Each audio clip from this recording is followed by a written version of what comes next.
Hey everyone, it is Poppascotch here, doing a solo minisode again. This is minisode number 3. We're gonna get into the topic, but first I wanted to go over the last game that we just released, which was Hotline Miami. Now, this game was a real pleasant surprise for me. I didn't think I would like it nearly as much as I actually did. In fact, when Chump Slap told us that we were going to be, that was his pick, that was his game of the week, Scientist and I just kind of looked at each other like, dude, really? Like, there's a story there? Because I was passingly familiar with it. Like, when number 2 came out, there was a lot of hype. Because I remember the first Hotline Miami, the game we went over, it was out for a while, for a couple of years on PC and on other platforms before it ever came to PlayStation. Now, full disclosure, Dr. Scientist, myself, and Chump Slap mostly do PlayStation, but I believe Chump Slap does a little bit of PC here and there. But for the most part, we're all PlayStation, so we're not super aware of what's happening on other formats all the time. Switch we kind of, are aware of. I have one of those, and I know Dr. Scientist is into the handhelds, so he gets into those a little bit. But for the most part, it's PlayStation. But anyway, I remember when it came out on PC, vaguely, people liked it. There's a lot of memes and stuff going around, a lot of really cool backgrounds. The washed-out 80s aesthetic was really popping, that neon and the violent. It was pretty great. But I played it a little bit when it came out for the Vita, and I remembered it being very difficult, and I don't remember there being much of a story because there was no actual spoken dialogue. It was all text. You had bubbles and stuff that you read the text, and that was people speaking, and that was it. And when Chump Slap told us we were going to do it, I didn't remember much about it. I didn't remember anything about it. I just remembered it being super hard, and I gave up. So it was really nice to dive deeper into this game and go into more detail on what the story's about. And I gave it a high score in the review. I really liked it. I liked the fact that video games, and it's a visual medium. It's more of an interactive medium, I'd say, but it's very visual, obviously. And the best type of story is to use the medium to its most creative, and I guess this is such a big topic to get into, but I believe that video games, they're not movies. They're a different medium. It's a different form of interaction. Movies are very passive. Video games are very interactive. Some games, like The Last of Us, and, there's going to be a whole mini-sode on The Last of Us 2. Don't worry about this. We're going to get into it. I'm just like halfway through it. Whatever. We'll get into that. But I like the idea the whole point I'm getting to is I like the idea in Hotline Miami where there'd be visual cues about stuff happening in the story, time passing, stuff developing, but there's no real reference to it. The best example of that in the game is the fact that the girl, I don't know if she's trafficked or... Well, she was in a bad place in the club in the Hotline Miami scene, and at one point you feel bad for your character, so you pick her up, you put her in your car, you take her home. At first, it's kind of implied that she's a captive, sort of. She's just stuck in the one spot, not moving. Eventually, she moves around the house. Later in the game, the house starts looking better. You had a bedroom with 2 separate beds. Eventually, they get pushed together, so there's kind of something going on here. The apartment's way cleaner. There's moments, like levels and sections, where she's just gone. And then she comes back later. So obviously, your character, Jacket, trusts her enough to leave the house and come back. And, she goes around with free will, so she's not a captive. But it's heavily implied that you have something going with her. And that's great. But I love how all of that story, that whole side story, this whole character happened just visually in between stuff when levels started. I thought that was really cool. I also loved the psychological aspect of it, where Jacket is an extremely, extremely unreliable narrator. You don't know what's going on in that guy's head. He starts seeing basically corpses and dead people speaking with him. He walked by, there's one scene in the convenience store where he's walking in to say hi to Beard, or whatever you do in those convenience stores, and outside there's just 5 dudes beating the shit out of someone, and then they beat him to death, and you come back out later and the person's just dead and you just ignore it. Which is strange because in the first mission, when you're tasked to get the briefcase, you kill a bunch of people. A homeless person sees you do it. It's like, hey, what are you doing? So you kill him, and then your character Jacket just vomits, maybe in terror from all the violence he's seeing. I don't know. But final thought, I thought Hotline Miami was really good. It was better than I thought it would be. It was a good visual story. The gameplay, I haven't played it that much. I tried to kick it up on Vita, but again, it's really hard, and I just haven't put in time to it. Because, I'm a real person with a job, and I don't have time to do this every game I want to play. But speaking of, I wanted to get into today's topic a little bit. I'm just going to talk about it for 15 minutes or whatever. But the idea of subscription-based games. Now, I don't mean World of Warcraft where you actually pay a subscription to play the one single game. That's not what I'm talking about. There's probably a better name for these types of games, but stuff like Destiny, Destiny 2, The Division, these games that have year rollouts, year 1, year 2. Call of Duty does it with seasons.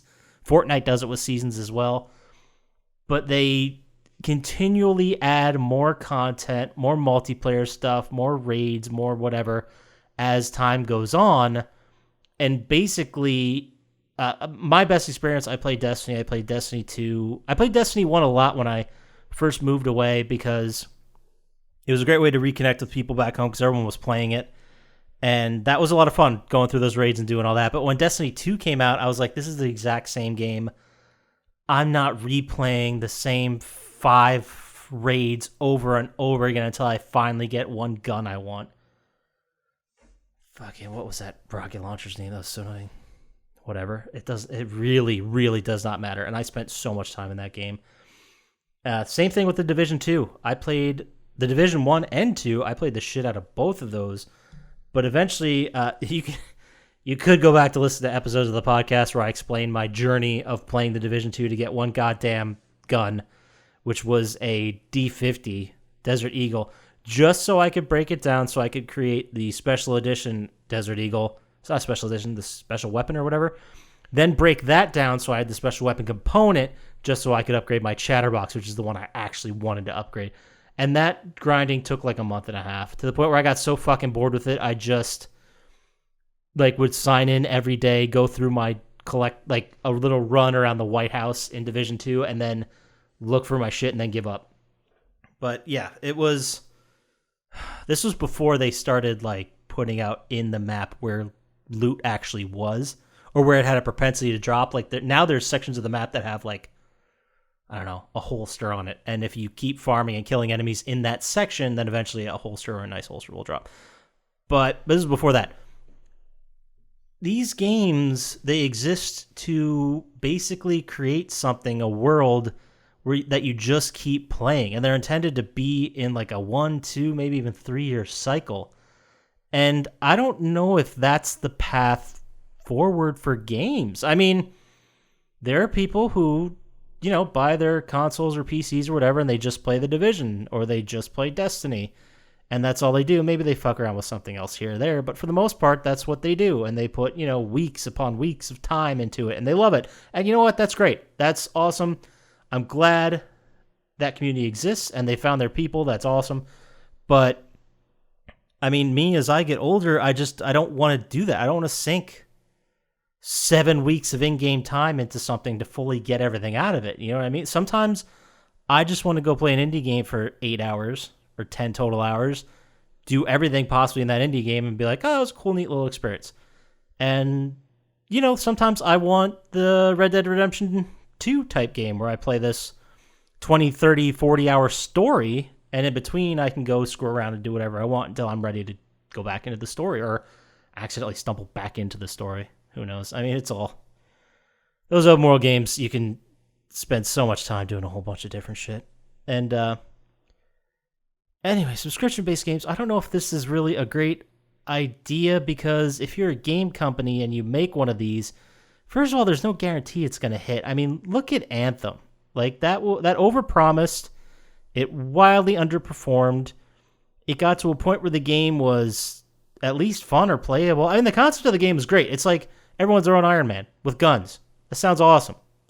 Seeing the tech demos, I was like, this sounds cool. You just fly to a section, and then you're in the open world map, and now you're in the mission. It seems great. But then I got into the game, and the thing that really turned me off with Anthem This is kind of getting a sidetrack, but the thing that really turned me off is the weapons they were all generic. It was like designated marksman rifle, pistol, assault rifle, shotgun, like the standard stock video game list of guns, and then none of them had any weight. They felt like throwing BBs at stuff. Like if you play Battlefield and you feel the gun hit, you feel the weight, you feel the sway of it, it's just a completely different, much better experience. And Anthem just felt light and hollow, and then I guess it never got better. But the point is, that one didn't hit. That one overpromised, underproduced, people went away, they went to other stuff, and that game completely fell apart. They say they're still doing a complete overhaul for next year, but we'll see. I don't know why they don't just... They lost, man. You lost. EA, don't you own Titanfall? Go make something with that. That game was great. That's just a side note. But the other thing which this kind of rolls into is you have these games like Destiny and The Division. There's plenty of other ones. These are the only ones I played, so that's what I'm mentioning. But these 2-3 year life cycles before the next sequel comes out, I think it's kind of a cool way to keep you interested while you wait for the sequel. But at the same time, I don't have that much time to put into it. I said that. And there's also a side note from those. There's games that are like Fortnite or PUBG that are free to play. And what these developers will do is they'll unleash new stuff periodically. Fortnite has their fucking dances and their skins and God knows what else. I don't play Fortnite. Got nothing against it. If you do, great. That's awesome. I just don't. So I don't know what's going on over there, but it's pretty popular. So good for them. And those are free to play.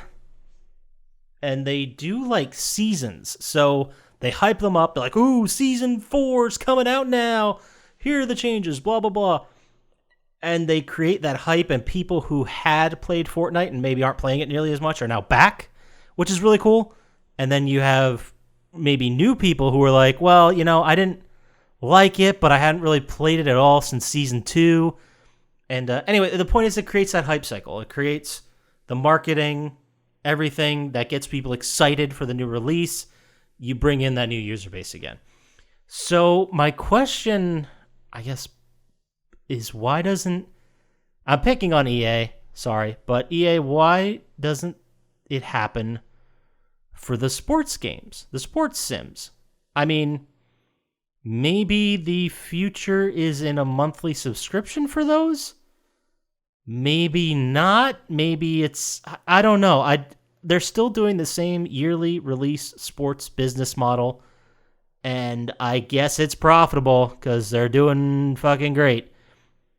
They also do the microtransaction thing in pretty much all of them. FIFA and Madden have the microtransactions for their HUT and FUT and MUT mode or whatever it is, the Ultimate Team modes, and they're making stupid fucking amounts of money. They're not going to stop doing that mode until probably someone makes them, because it's gambling. It is gambling. You pay real money to get packs of cards. You open the packs and they have players in them, and then you can use those players to kind of put together your fantasy team. You can then use that fantasy team to play against other real people's teams. It's a great idea, and it's a lot of fun. I haven't done MUT. I haven't really done FUT at all, but I did do the hockey version in NHL games the last couple years, HUT. And hey, I'm as guilty as anyone. I spent a lot of money on those microtransactions. I made a pretty dope team. But I find, like 2 years ago, I maxed out. Last year, I didn't get into it much last year. I only played it for like a month. But before that, I was playing NHL, from the time it came out in September until probably around April. And I had to walk away. Like, I was just signing in every 24 hours or whatever it was for a free pack. And that's it. And then getting my free pack, seeing if anything cool happened, and then just leaving. It was... I don't know why. I don't know why I did that. I don't have a good answer for you.